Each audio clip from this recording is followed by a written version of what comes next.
My name is Tim Lorden. I'm the Executive Director of the Congressional Internet Caucus Advisory Committee, and welcome to this event today, which is entitled Encrypting Smartphones and Internet Messages, Are Americans More or Less Secure?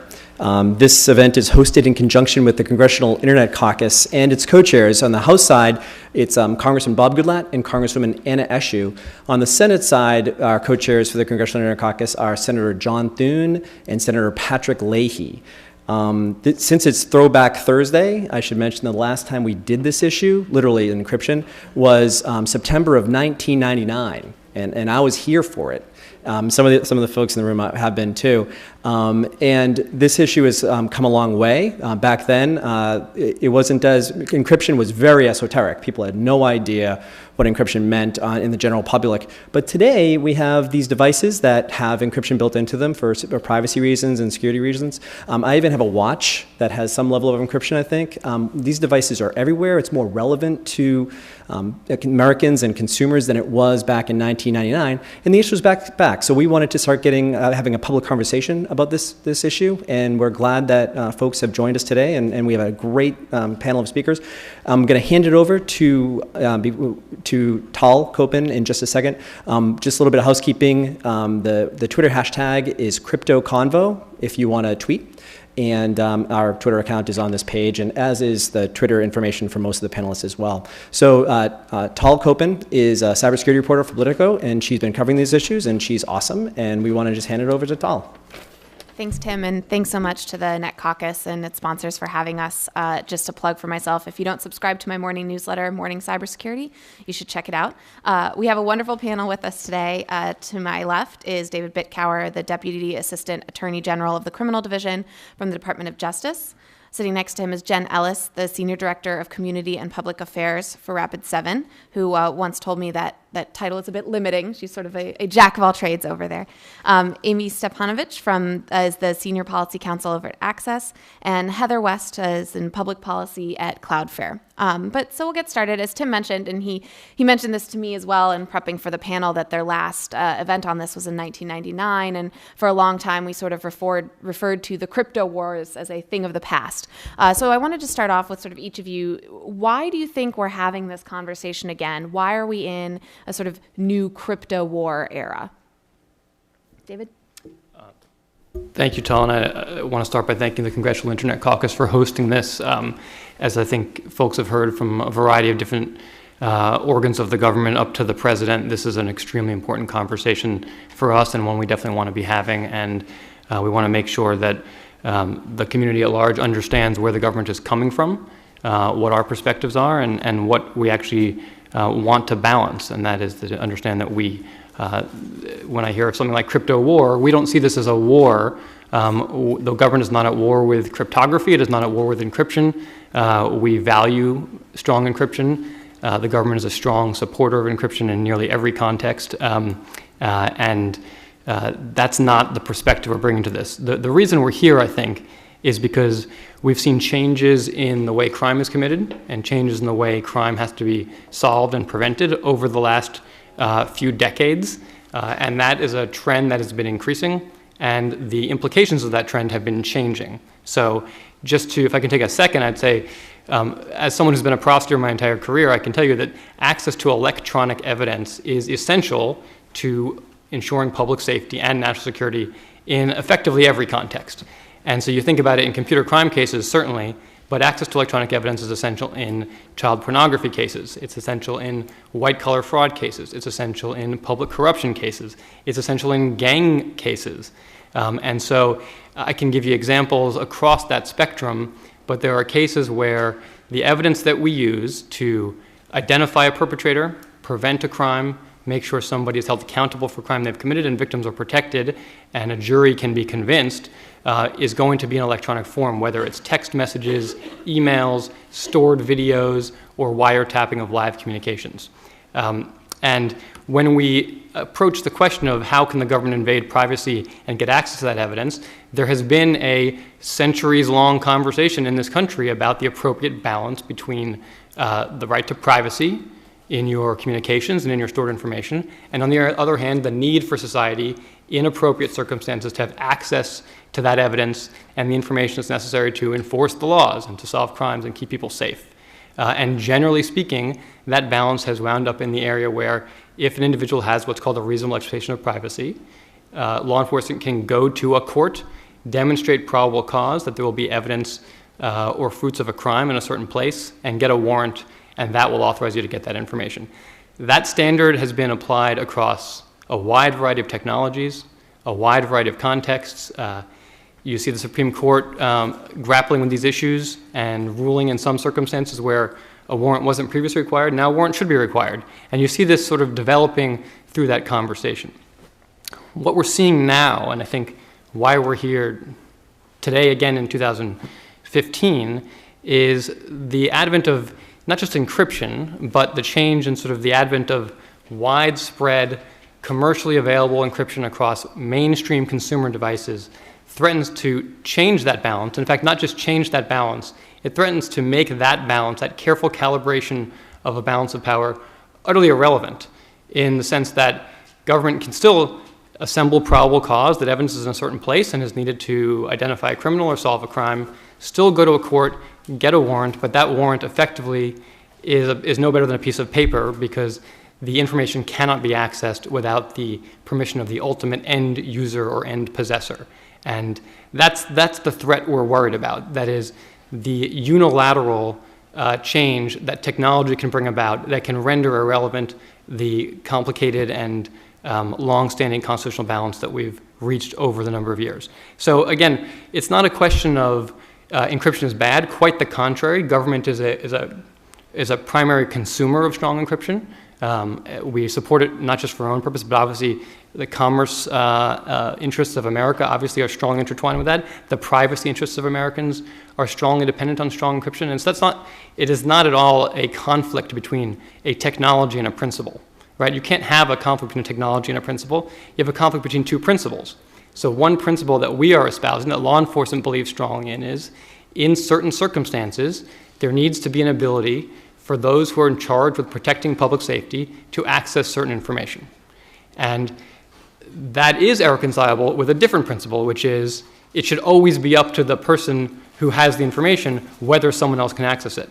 So if you say it's always up to the pedophile who has child pornography stored in their computer, that is in conflict with the principle that law enforcement should, in appropriate circumstances, be able to access information.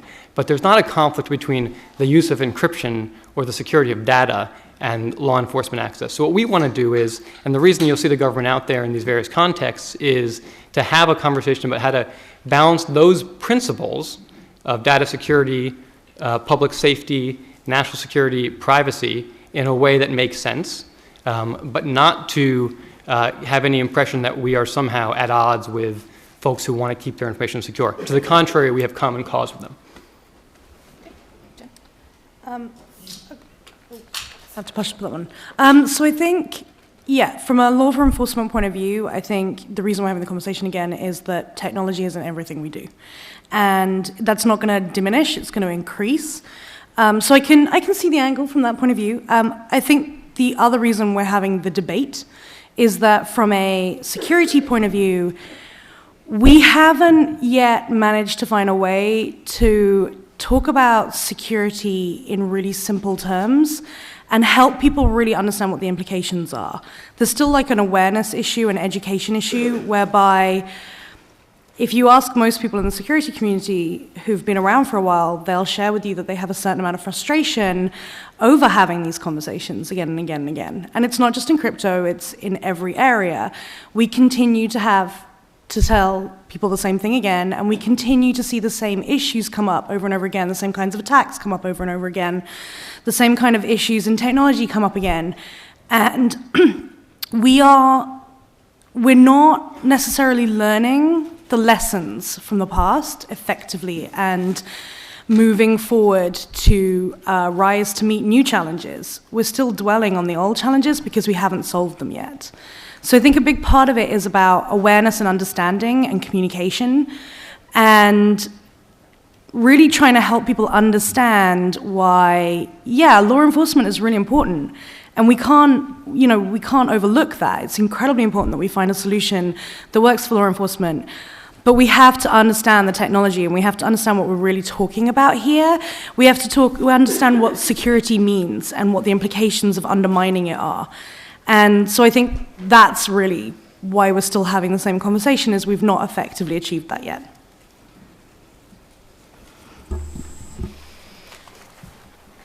So I understand the last time you guys had this conversation was a very long time ago. The last time I had it was a few hours ago, so I apologize to anybody who has to hear me say the same thing over again. I would say that the balance between privacy and security shifted a long time ago when the internet started becoming something that we use every single day, and we became incredibly connected, and all of a sudden the data streams that we were creating about our daily movements, our daily communications, our daily interactions just exponentially expanded. So in an area where we talk about law enforcement going dark because of encryption, they've actually spent the last decade or longer going very, very bright with information about individuals and about users. We talk about reasonable expectation of privacy, and there's a really, really great process that we have in place when law enforcement believes that a user has a reasonable expectation of privacy, but in a lot of this information, they don't think that's the case. And so just a few years ago, the government was in the Supreme Court arguing that they could track a user's location without a warrant for at least a month-long period without any process whatsoever. And that would be an incredibly, I think, invasive scenario if you think about your movements over the period of a month, to think that that could all go into a government database and be collected. We haven't yet found a way to encrypt that information, the metadata information, and there's a lot of it out there. What we can encrypt are your communications and some of your other online interactions. And so shifting the balance back toward a world where a lot of your information is kept by you, where it's your data, where it is protected, and where it's not accessible. The issue isn't that it's not accessible by law enforcement. We would not say that we're anti-law enforcement, and I would echo Jen's point that law enforcement is incredibly important. But we are pro-user, and we do think that users should be able to be secure that their communications are not going to be intercepted by unauthorized parties, bad actors, God forbid, repressive governments in areas that aren't as secure as the United States.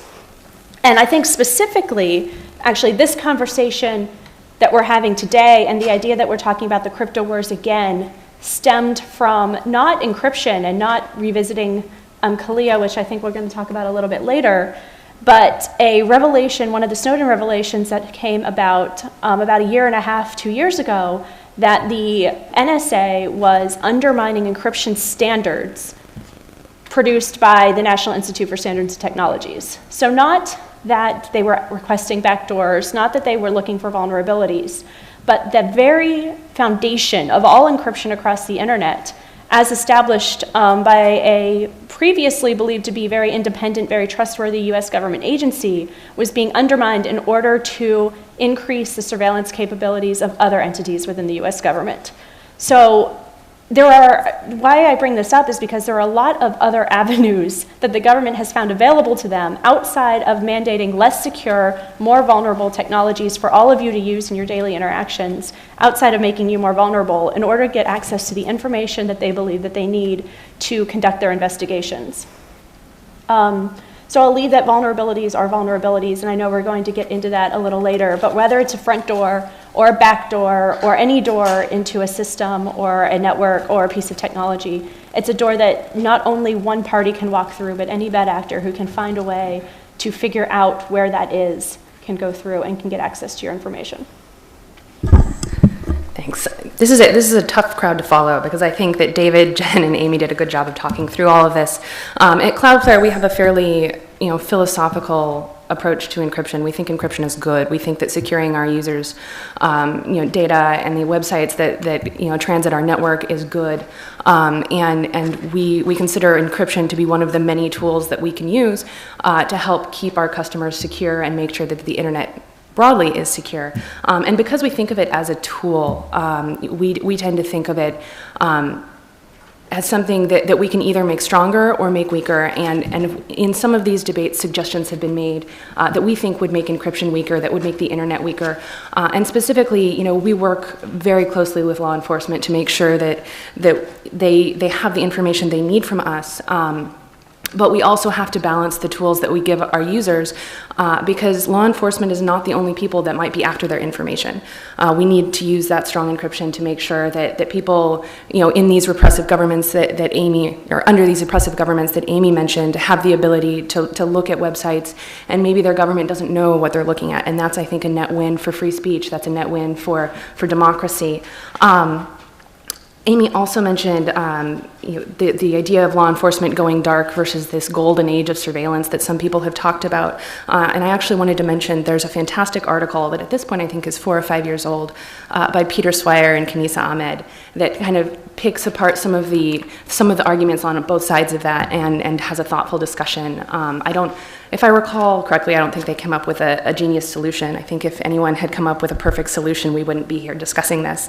But we're having this discussion because I think it is true. The tools are becoming more accessible and more usable by a broad swath of users, and I think that's a good thing. But we need to be working with law enforcement to make sure that they have the information they need without weakening encryption. And I promise we won't let this panel become everybody gang up on David and the DOJ. But, to press a little bit, so a lot of this kicked off when FBI Director James Comey came out and really started leading the charge that has been followed up by the Attorney General and the Justice Department that law enforcement needs to be able to break encryption, and current device makers like Apple and Google are marketing devices with encryption by default that the companies are saying even we won't be able to break. So the presumption is law enforcement then, even if they got a warrant, wouldn't be able to get in. There was a recent event where members of the crowd and the security community were really pressing, I believe it was Admiral Mike Rogers, on this issue. What has happened is the security community is saying what you are describing is not possible, that we can't build a system this way. So the question is, we're talking about the principles of law enforcement, the principles of encryption, but the technology matters. And what is the Department of Justice and the law enforcement community really hoping we can accomplish on sort of a practical level here? And is there a way to satisfy the security community on that? Well, thanks, Tal. I think that's the key question, and I want to key off something that Heather actually just said, which I completely agree with, which is that encryption is a tool, right? Encryption is not a principle. It's not an ideology. It's a tool that we use to pursue other goals, and in particular, protection of privacy and protection of personal data. The goal of encryption is to make sure your data is secure from people who shouldn't see it, but can be used and viewed by people who should see it. Encryption doesn't tell you anything about who those people are or what those circumstances are. That's a choice that society makes. That's a choice that the user weighs into. And so the goal of this debate is not to say we should weaken encryption. Quite the contrary. The goal is not to say that the government wants to break encryption, and I don't think those are the words that you'll hear folks using. The government is not looking to break encryption. The goal is, can we find a solution that gets the benefits of encryption and keeping data secure from people who it shouldn't go to, but is able to deliver it to people to whom it should go to? And how do we decide the question of who is who? That's not a technological question. That's a policy question. And what we're concerned about is the technology risks taking that policy question off the table and deciding, because of the widespread availability of user-controlled encryption, that only the smartphone holder or only the particular communicants to a call have a right to say whether someone can see that information or get access to that information. And that is not the principle that is a standard American principle for the last couple of hundred years. It's just not. The principle has been that in certain circumstances, where appropriate, where we can balance liberty and security, and I get that those balances change all the time, and those balances are applied differently in different contexts, but we can't rule out the possibility that law enforcement or other folks in charge of protecting public safety can access information. Now, is it possible to do that? We've heard the same arguments, of course, that mandating a solution for government in some circumstances to be able to access the data, or for a provider to be able to access it and give it to government, is somehow unacceptably weakening of encryption. And I think we need to challenge that presumption, because again, that risks going from sort of a careful analysis to more of sort of an ideological position. And in fact, I think we've seen over a number of contexts that there are ways of developing encryption solutions that keep data acceptably secure using strong encryption that is very difficult or impossible to break, other than after thousands of years of computation, but that makes the data available in a way that is acceptably secure. And I think you just look back not that long ago, before last fall, I think most of us were carrying smartphones that could be decrypted by the provider. And I don't think most of us consider that unacceptably insecure. In fact, most of us used them on a daily basis and kept personal information on there. I think most of us, many tens or hundreds of millions of people, including most Americans, use email services that are provided by major providers that are not solely encrypted and readable to the end user. They're in fact decrypted and readable to the provider itself, and can be employed consistent with wiretap orders, and can also be accessed by other folks for other purposes. And we don't consider that unacceptably insecure or somehow not true encryption. It is encryption, it's just differently implemented. And I think if you look, just to give one more example, I think in most enterprise contexts, so we're talking about corporations which have billions and billions of dollars, their most sensitive trade secrets, whatever is the most important to the most important American companies, right, the most major American companies, they use encryption, but they don't entrust the only key to one employee who might forget it, or who might swallow it and move to another country and not give it back, or who might sell it on the black market and take all of the crown jewels of a company and give it to somebody else. Most major enterprises use key management to make sure that data is available to different folks at different times in accordance with their own business model. So I think we're trying to approximate something like that is appropriate key management or some other appropriate solution that makes data available where it should be available, but doesn't beg the question of to whom it should be available. And moderator's prerogative, another little bit of scene setting, to lead into Jen, who I know works a lot with the security research community. One of the things that is in the ether as we talk about this is a recently discovered vulnerability called Freak. The researchers love naming these things, but it's based on a policy in the 90s that mandated that encryption that was exported overseas was of a lesser grade than in the US. And I'm not implying that that's what DOJ is advocating here, but that policy sort of came to roost now, where modern encrypted devices can be tricked into sort of reassuming that lower level of encryption. And it's being raised as an example of, even when we try to solve this in a reasonable way, we see the problems with it. So, Jen, I know you work a lot with the security research community. Why are they so concerned by some of what we're talking about? Yeah, thanks. So you mentioned that the community had said, it's not possible. And there's a nuance on that. And it goes back to what Amy said, which is a vulnerability is a vulnerability. So I'll say it is possible, because we build technology every day that has vulnerabilities in it. We do it intentionally. No, we do it unintentionally, because vulnerabilities are really bad. They create an opportunity for attackers. So we don't want to create those opportunities. And if you put an intentional way for somebody to break encryption into encryption, that's a vulnerability. Pure and simple. So that's why the community has an issue with it. The challenge is that encryption is something that you have to make you secure. If you intentionally and inherently undermine that, you nullify the value of it from the very beginning. There is no point in having it, except it's worse, because now you have a false sense of security. I'm kind of a simple creature, so I like analogies, and I've been trying to think of a good analogy for this, and I'm not entirely sure that I've succeeded. But I think, I try and think about something that you might create to make somebody feel safer.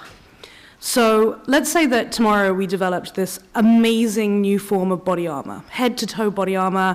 We rolled it out across the US military, but we wanted to make sure that in case anybody else stole the blueprints of the body armor, that the US had a way of combating it. So we also developed a weapon that could defeat this. I mean, how many of you would feel comfortable with that? Do you feel like we'd be able to keep control of that situation? Because I don't think we have a good track record in keeping control of these situations, and Freak kind of demonstrates that.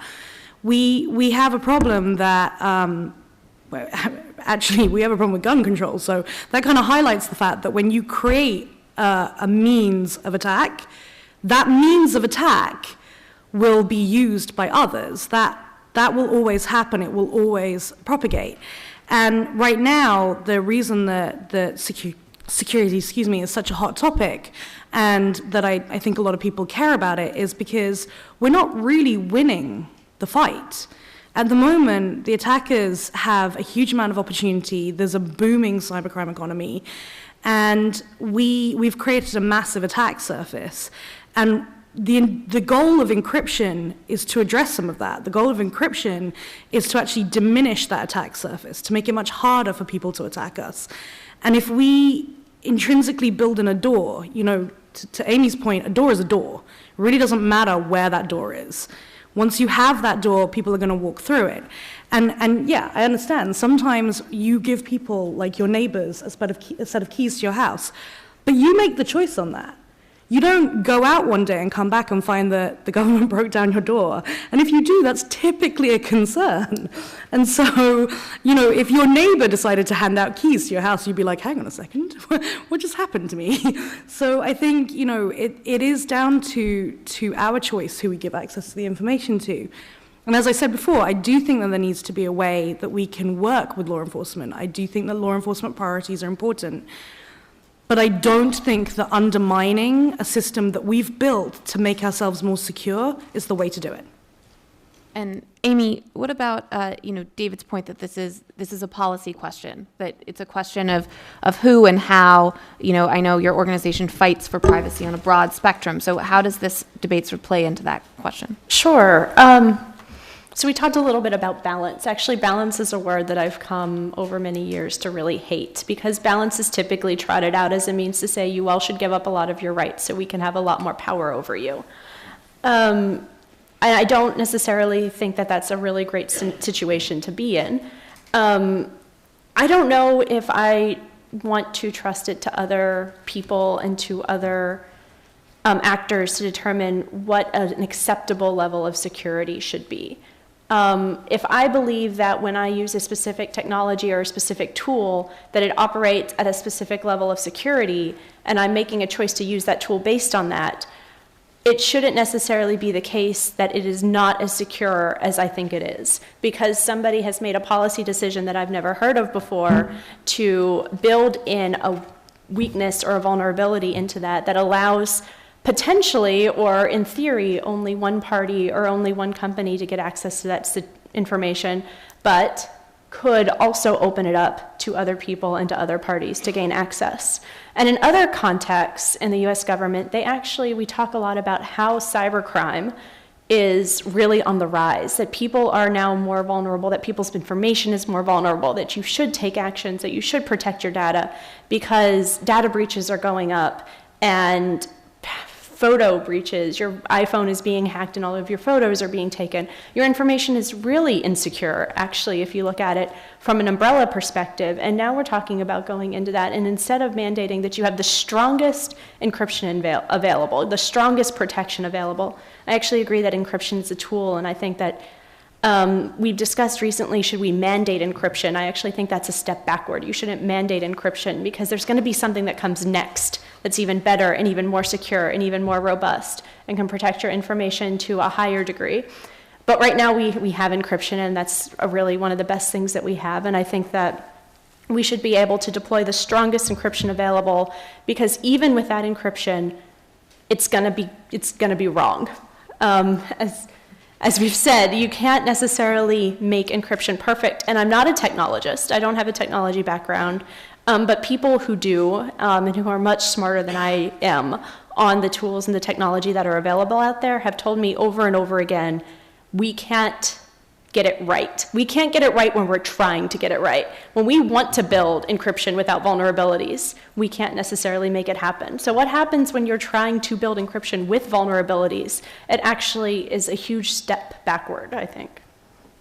And Heather, please jump on if you're going to, but I also wanted to turn the conversation a little bit, as someone who works for a company that has to deal with law enforcement requests, how do you guys go about that? And what about the suggestion that for a long time we were fine with companies being able to sort of be the keeper of the right to our data? Sure. I do want to talk a little bit about what David said, and I'm happy to talk about that, the law enforcement aspect of that as well. First off, I think we need to step back for just 2 seconds and make sure that everyone understands there's a lot of different kinds of encryption. There's encryption at rest. Maybe my phone is encrypted at rest. There's encryption in transit. So Cloudflare encrypts our customers' data in transit so that people can't try to listen in on the network as it transits. There's this centralized model where it's encrypted to a centralized server, and then the gatekeeper can read it for whatever reason. I just want to make sure that folks understand that there's not one monolithic encryption in the world. And David mentioned kind of enterprise use of encryption, which I think is really important. Companies now a lot of times are required by various regulations to use encryption and to safeguard those keys. And yes, they're going to have some sort of key management system. But for example, we have a lot of financial industry customers who want their data to be encrypted to the best of their ability. And they came to us and they said, we really want to use your service, but there is no way we are giving you our key, even though we trust you. And so we built a solution for that so that we don't ever have to hold on to their key, because it's not that they don't trust us, it's that it's a risk that they're not willing to take. So that maybe is an example of kind of taking this problem and saying, okay, so maybe we can be a little bit creative about this. Maybe we can figure out a way to deal with this. But I do think that handing out the key or sharing the key outside of an organization is a risk that people have to take into account when they're thinking about how to balance this. I do think that's you mentioned Freak. That those legacy policies of weakening the tool has now put users at risk globally. And I don't think that's a good outcome, and I think we should be, as we figure out what the right answer is here, we should make sure that it's one that addresses users globally and doesn't end up down the road putting people at risk. No? To follow up on your comment about enterprise solutions, when you're selling an encryption solution to an enterprise, I understand the idea that your company wouldn't keep a key, but when you're trying to figure out what the appropriate solution is for an enterprise, is it your company's position that the only appropriate solution is that one person, the ultimate user, has the key? Or do you also have solutions where different individuals within the company can manage the key so it can be available for the purposes that the company wants? Oh, that company management is entirely up to them. I think of the company more as a single entity, and it's in my mind, their right to manage their key. We take a very strong stance. We don't share our key externally outside Cloudflare. We don't share our customers' keys if they have chosen to share them with us. But in our model, it's up to them to choose how they want to do that. We have a bunch of different encryption options depending on how they feel best setting it up. But so I take it you would then agree with the principle that strong encryption can be entirely consistent with providing access to more than one person? If it's not end-to-end encrypted, certainly. But that goes back to the different models of encryption. There are some that are set up so that can be done relatively easily, and there are some that are set up in a way that is technically very difficult. And that goes back to my thoughts about encryption as a tool. So certainly for some of them that is absolutely possible. And I do think one of the things that I want to be very, very clear about here is we don't want to be all ganging up on law enforcement on this panel. They do a very important job. And I'm relatively new at Cloudflare, and one of the things that made me very pleased when I started is to realize that we have very good relationships with law enforcement, mutual respect, and everyone kind of understands where everyone's boundaries are. And that has served as a very productive way to kind of answer some of these questions. And obviously we haven't figured out how to balance all of them. Again, that's why we're here. But I think that there is a balance to be found, and I really hope that at the end of this debate, whether we want to call it a crypto war or whatever, not today, we're not going to solve it today, but when we kind of come to conclusion of this discussion, we have something that everyone's moderately happy with. And I think we can tell we have an attorney in the room. David, I wanted to bring up the point that I know frustrates the criminal division quite a bit, which we touched on a bit before, this notion of the NSA revelations. The government has this golden age of surveillance. I just wanted to give you an opportunity to respond to that and talk about why the Justice Department is frustrated by those conversations. Sure, thank you. And so I think when we talk about the golden age of surveillance, I think there's a couple of issues that have to be mentioned. One is sort of a conceptual incoherency to that paradigm that I hear fairly frequently, which is that now there's evidence on phones. You didn't have evidence on phones before, so why are you complaining that you have only half the evidence on phones? That's better than zero. And there's a couple of answers to that. One is, first of all, that's where the evidence has migrated to. So people used to write letters. Nobody writes letters anymore. They send emails. People used to keep their child pornography on 8-tracks, and then they kept them on CD-ROMs. But now they keep them on digital storage devices with terabytes of storage capacity. And so, yes, are we getting more terabytes of data than we got before? Absolutely. But that's because that's where the evidence is. Again, the balance of how much evidence government should get and when government should invade your privacy is not measured in terabytes. It's not measured in quantity of data. It's measured on balancing the right to privacy with the need for law enforcement access. And that's the probable cause standard. That's the reasonable expectation of privacy standard. And if we've met that standard, it doesn't serve a privacy interest to say, well, it really ought to be harder for government to do its job. If we can solve more crimes with the same effort, I think most Americans would think that would be a good thing. If we can solve more crimes with the same money, I think most Americans would think that's a good thing, that's not a bad thing.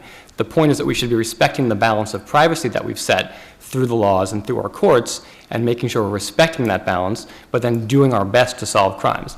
Now, in terms of the NSA issue, I'm not the person to speak about what the NSA can or can't do, obviously. When we talk about strong encryption that takes years to break, the math is the math. It takes years to break no matter what hat you're wearing, or it takes centuries to break or millennia to break no matter what hat you're wearing.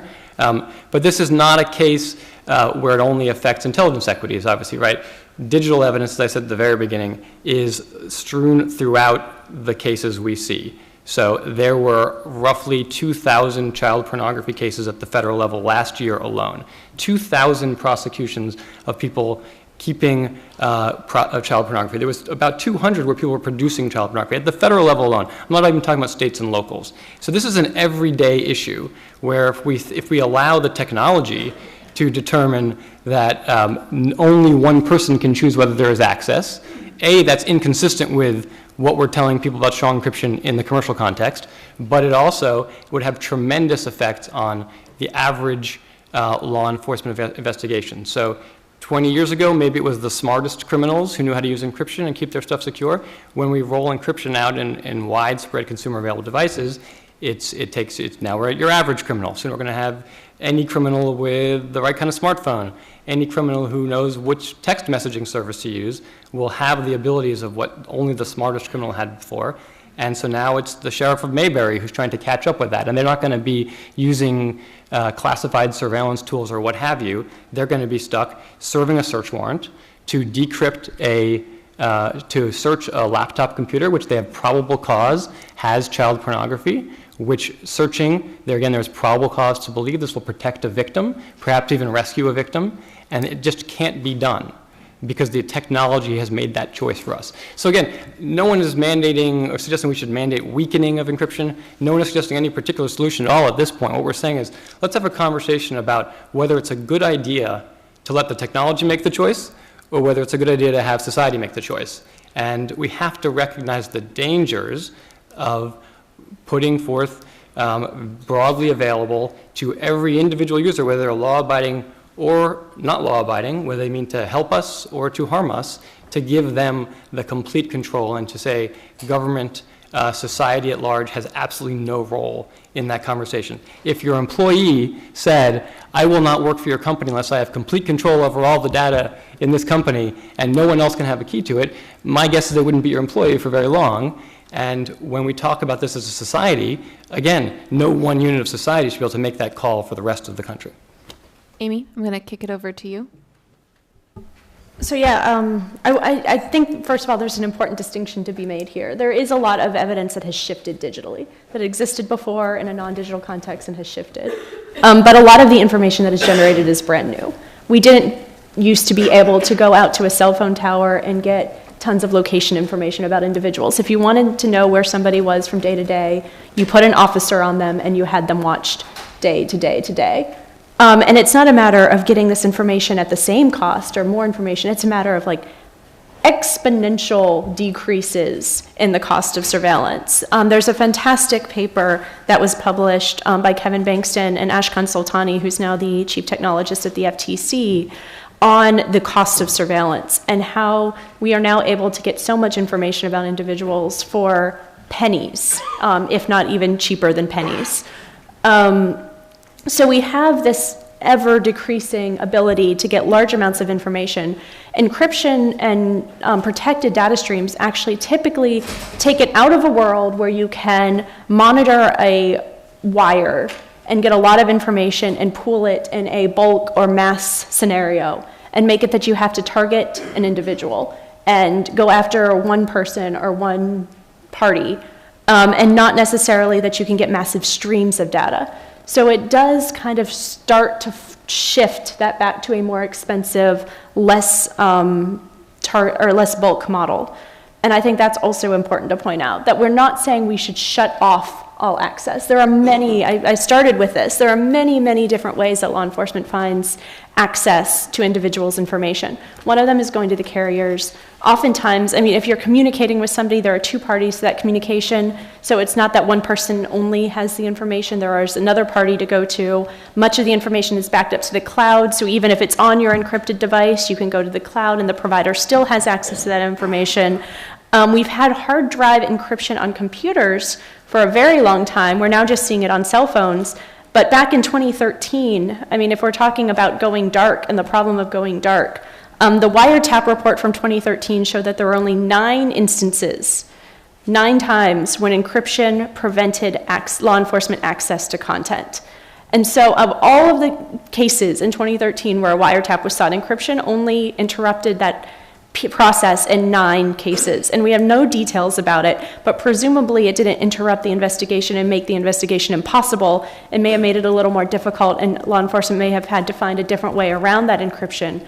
But we're not seeing a scenario where this is preventing criminals from being caught. What it is preventing is bad people from getting access to your information in a way that harms you as a user of a device. I don't want to respond to the point of the wiretap report, and I assume you have some understanding of sort of how it is that wiretaps get applied for and granted.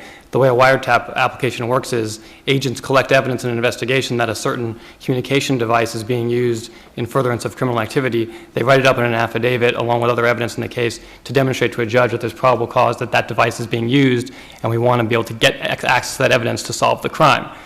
We then present it to, after it gets approved within high levels in the department, it then gets presented to a judge who can sign it, and then if they sign it, you serve it on the provider. If law enforcement agents know at the front end that a certain communication technology is not vulnerable to wiretapping, they don't keep applying for it. So the fact that something may have been declined 9 times doesn't mean there are only 9 cases where that technology is being used. In fact, it says almost nothing about the number of cases where it's being used. If you want to know the number of cases where certain technology is being used that can't be wiretapped, you know what those technologies are. It's not my job, of course, to advertise any particular technology to folks who want to avoid surveillance, but it's not really a secret which technology companies available, certain advertised technology is not vulnerable to wiretapping. And so I think as long as you know that those are being used by regular people for law-abiding purposes, you can be pretty confident they're being used by criminals as well, and I can tell you they are. And, Go ahead. well, just you can respond, but I also wanted to throw in, one of the suggestions that Comey has thrown out there is updating CALEA and wiretapping laws to require more things to be built in such a way that they could be wiretapped. If we want to talk about that a little bit as well as you respond. Sure. So there are a lot of instances where law enforcement have made very, very public statements about going dark. And typically they come with 2 different pieces of the statements. The first piece is explaining why they need potentially a CLIA 2, and I'll get into that in just a second. And typically, it's for exigent circumstances where they need access to information very quickly, or in circumstances where the information may disappear. And then the second part of the statement is always, now let me provide a lot of examples about why these instances come into play. And the problem is when you start parsing out those circumstances that they're provided with the justifications that they're giving, they don't always match up. And so I would love to know exactly what circumstances we're trying to combat, because if we're having a public conversation about the need of CLIA 2, and again, I will get to that in just a second, it's really hard to have a public conversation about what that would look like if you don't know exactly all of the problems that are being solved. And so when you get to CLIA 2 and the idea that you can take a law that requires technology not to be as secure as it could be and applying it to the internet, you get a very problematic scenario. And if you look at just the phone service that CLIA already applies to, and if you're interested in the phone scenario, I suggest you talk to Chris Segoyan, who's at the ACLU, who knows more about phone encryption than I think anybody alive today. The phone system in the US and around the world is actually incredibly weak. It's very simple with a couple $100s of equipment to build a device that can listen in on your phone calls, because we don't have good encryption on our phone system. I don't know if we want to get to a point in the future, and potentially the near future, where for a couple $100 I can intercept all of the communications, the electronic communications that come out of your phone as well. Because that's a very, very scary situation to be in. And I will say, and I'm not necessarily an expert in UK law, but I did spend the weekend looking over it, because the UK Home Office is now requesting comments on a proposal, a procedural proposal that is implementing a law that was passed last year. The UK has a CLIA type provision. It does apply to the internet, because they define the internet as a telecommunications service. And now they're saying that they can use that in situations where a company has customers in the UK. So they've applied this extraterritorially now in a way that basically any internet company can be forced by the UK government to build in some sort of vulnerability. And so this isn't just about the US, it's not just about China, it's about some of our partners as well. And these are partners that can potentially send this information to the US or send it to other countries under secret agreements that we've never seen, we probably will never see, and then that information just gets backdoored into a database in the US system anyway. So again, there are tons of ways that law enforcement finds to access this information, or that other agencies find to access this information. Yeah, so from Cloudflare's perspective, I say we're a user trust company a lot, that's because what we really go back to is user trust. If laws like CLIA get passed for the internet, asking for those backdoors, I think that degrades user trust in the internet, in Cloudflare, in all of these companies, and I think that increases the threat to their information a lot. If a sophisticated criminal knows that there's one key that will open every lock, they're probably not going to go trying to see which doors are open. They're just going to go for that key, and that worries me, and I think would set trust in the internet back significantly. I think that there, as I've said, is a better way to go forward on that once we figure out what it is. The details are hard. So I think that's right. I mean, I think that's the framework we need to be thinking in, and I think I'm hearing this from Amy as well, that is, obviously, and this is a truism, if you create a means of access for anyone, whether it's law enforcement or the owner or the owner's manager or the owner's neighbor, that creates a theoretical additional vulnerability. And the question is, how great is that vulnerability in the context of the current level of data security? And then on the other side of the equation, how great are the dangers if we don't have availability for law enforcement to get access to that in certain circumstances? So, assuming that the number is higher than 9 cases, obviously, because that's a measure of the number of times law enforcement was mistaken and thought they had access, not the number of times they didn't have access. So if you have child pornographers who know that they can use a certain data at rest storage system and not have any risk of that being accessed by law enforcement, that's a danger. And I think we would all agree that's a danger.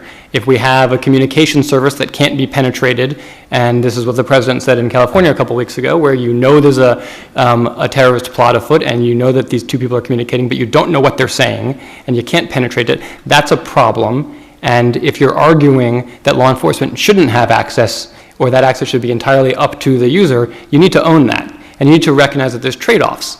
And there's trade-offs when you adopt certain kinds of encryption, there's trade-offs when you have access points to that encryption. And you have to gauge which trade-offs are bigger than others. Now, when folks talk about cybercrime, which is a tremendously grave problem, as Amy points out, and this is something that we talk about fairly frequently, that is, companies that are doing everything right are still getting hacked. And they're getting hacked because the adversaries are extremely skilled and they're going to find vulnerabilities wherever they are. And in addition, as is rightly pointed out, there are other ways law enforcement can access data besides the encrypted device or the encrypted communications mechanism. Sometimes the information is available from one of the parties to the conversation. Sometimes it's available from the cloud where it may have been backed up with less protection. So that's absolutely right. The question is, do we acknowledge that this is a debate we have to have, where we have to weigh the dangers from limiting access and creating unilateral decision-making power in the hands of threat actors as well as law-abiding people? Or is it enough to just say, there is a theoretical additional incremental risk from having law enforcement access, therefore the conversation must end? And I think you know where law enforcement is coming from in that side of the debate, but that's the policy discussion we have to have. And what we're saying is not mandating backdoors. We're not saying mandate any one solution at all. We're saying we need to talk to the private sector companies about this, about what's available. We need to talk to technologists, but we have to evaluate those risks, and we have to make sure we don't get in a situation where that debate is off the table because the unilateral technological fact has obviated the entire policy discussion. There are a couple of points I wanted to respond to. So the first that confused me was this idea that that if we have imperfect encryption, if we create backdoors, that will solve the problem of bad guys using encryption. Bad guys will find other solutions. They'll go build something. That's kind of what they do when they want to avoid law enforcement. So that's the first thing that I just think is like an initial premise that I'm not entirely sure this is actually going to solve the problem, because sophisticated bad guys like your web of evil child pornographers, they will find another solution to get around this. The second thing is, you made a great point, which is that there is a huge cybercrime challenge, and companies are getting hacked every day because, as you said, because of vulnerabilities. And yet here we are talking about building in more vulnerabilities, this time intentionally. Yes, vulnerabilities in our technical systems are a massive problem, and they undermine our technical systems. They undermine our ability to do business. They undermine the privacy of our citizens. And so inherently undermining and intentionally undermining the systems we put in to make us more secure. The whole purpose of encryption is the bad guys are out there, they're attacking us. They may get in. So what can we do so that when we're storing data internally or communicating data, that data is as protected as possible? So, you know, if they do get in, they're not instantly on the sofa with their feet up. Yeah. David, I see you want to jump in, but I want to make sure there's time for audience questions. So why don't we open it up to you all? If you have a question, please raise your hand. And do we have a mic? No. No questions? Oh. Dave. Dave Prayer from Politico Pro. Just a coincidence we're both here. Mr. Bigtower, so you said you don't want to undermine encryption. I assume you're not talking about a Clipper chip. I assume you're not talking about key escrow. You say there's a debate. Unless you have a solution, what's the solution? Why have a debate? That's a great question. I mean, and obviously, I'm not here with a solution today, and the government is not presenting any particular legislative fix right now. That's the result, hopefully, of the national conversation, right? That's the result of talking to people in discussions like this and having the president out there. It's the result. This is why I think you see the director of the FBI raising the alarm. That is, we want to make sure people are aware of the risks that we're talking about. People are aware of where the technology is going, so that we can actually have that informed conversation about how to balance principles one way or the other. But what we're talking about as a policy debate is happening on a very abstract level. The actual technology mandates certain things. Either you have a backdoor or clipper chip or key escrow, or you don't. So if you're ruling those things out, those things were ruled out in the 1990s, then what's there left to debate unless you have a concrete solution proposing something else? So I think I can push back against that a little bit. I mean, the debate that we're having right here today goes to questions like, what is the incremental risk, right? So what is the incremental risk of having law enforcement access if, as Jen and Heather and Amy have also pointed out, if your windows are wide open and you keep all your valuables on the fire escape, then saying that it's a real problem to allow law enforcement to come in the door when they have a warrant doesn't ring as true. And that's what we have to sort of gauge, right? That is, what is the incremental risk from having law enforcement access, whatever the technological solution is, and is that incremental risk worth ruling out a centuries-long balance that we've drawn that in the appropriate case, there is available access for law enforcement? Can I just to the sorry, panel? can I Yeah, just just I want to get in the panel here. Is there a solution on the table if we accept the premise that we're not talking about undermining encryption? If we take DOJ at its word that they don't want some sort of breaking code that they can only have, is there something emerging that could possibly resolve some of these tensions? But feel free to respond as well. Oh, so I don't have a solution. I know that Oren Kerr wrote some articles in the Washington Post and investigated some possible solutions, and I think some of that was around maybe legislation that would mandate carriers to be able to access devices. This is very focused on phones, though, and Apple. But I don't have a solution, unfortunately. I just wanted to clarify, though, because as I said, I love analogies, and you had a nice analogy. The windows are open, but your jewels are in the vault, and you just drilled a hole in the vault. That's a little more accurate. I got a little distracted there. No, I think that there's not been a solution. I think one of the big problems with this debate is that people aren't kind of outlining what their technical solution looks like, what they think they can build that would implement their policy goal. Lots of people have talked about various pieces of it. I know there's a lot of security technologists who have sat down and expressed disbelief that there could be a system that would check all of these boxes. But I think that would be a great next step in this discussion to actually put those on the table. So I think we have heard solutions being proposed, and as soon as they're proposed, they are instantly knocked down. So anybody who's in this debate has heard of the infamous and magical golden key that could be somehow created to allow only certain people to access these backdoors. And immediately after this was proposed, every single technologist I knew kind of threw up their hands and hid their heads because it's deja intendu, and that's what I'm hearing from Dave as well. I've heard this all before, and we've already had this debate, and we've already decided that none of these solutions work. And so coming back to it again and again is very difficult, I think. And so the technologists are engaging, and they basically have said what they said before. In fact, there are really, really great papers and comments and documents from the 1990s that could be published again today, and you could just change the date on them, and you would have no idea that they are 2 decades old. And so I think it's very interesting to talk about solutions because we haven't seen anything that's realistic that hasn't been batted down 1,000 times. Yes. Just you. Mike Nelson, I'm with Cloudflare, again, amazing coincidence. I was very involved in Crypto Wars 1.0. I was the civilian point man on these issues in the Clinton White House. And so I appreciate the challenge you have, David, defending this. you call for a conversation, but we have a very hard problem, which is that so much of the conversation is classified and only happens in skips. One of the hardest issues here is what happens to data that you collect for other countries. When I was at the White House, we had this terrible issue. We had a terrible time explaining when we would share data that the FBI or the CIA would collect with other countries.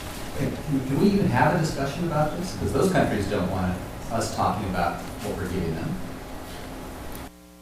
So I think the best answer I can give to that is it's absolutely right that this is an international problem. It's not just the United States, and it's not just our law enforcement or our national security authorities who are confronting the question of what to do when malicious actors have access to communications mechanisms or storage devices that cannot be penetrated.